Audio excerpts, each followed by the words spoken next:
పేరు మధు. నేను Oxford school కరెస్పాండెంట్గా బాధ్యతలు నిర్వహిస్తున్నాను. ఈరోజు మన స్కూల్ యందు సంక్రాంతి సంబరాలు ఘనంగా నిర్వహించుకుంటూ ఉన్నాము.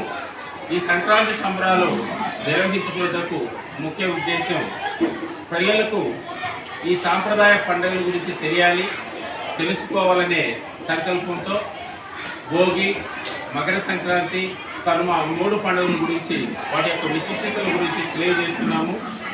బదరీ కొండ మీద నరనారాయణులు తపస్సు చేసేటప్పుడు వాళ్ళకి ఆకలి అయిందని ఈ భోగి పళ్ళను తినడం జరిగింది. అందుకని ఈరోజు విశిష్టంగా చిన్నపిల్లలకు భోగి పళ్ళతో కార్యక్రమము వాళ్ళకి చేస్తున్నాము. ఆ కార్యక్రమం కూడా నిర్వహించాము. ఇక మకర సంక్రాంతి పూర్వంలో మా తల్లిదండ్రుల సమయంలో కూడా ఆ సమయానికి ఆ కోతలు ఒడ్లు ఇంటికి వచ్చి ఎంతో ఆనందంగా మేము జరుపుకునే వాళ్ళని. అదేవిధంగా కనుమ, ఈరోజు వరి ధాన్యం రావాలంటే పశువులు మనకు అవసరం. ఈరోజు ఈ యంత్రాలన్నీ ఆ రోజుల్లో ఉండేవి కాదు. కాబట్టి పశువుల ద్వారా మనము ఆహారాన్ని పండించుకుంటున్నాం కాబట్టి వాటిని ఆ రోజు మనం శుభ్రం చేసి పూజించుకునే వాళ్ళము.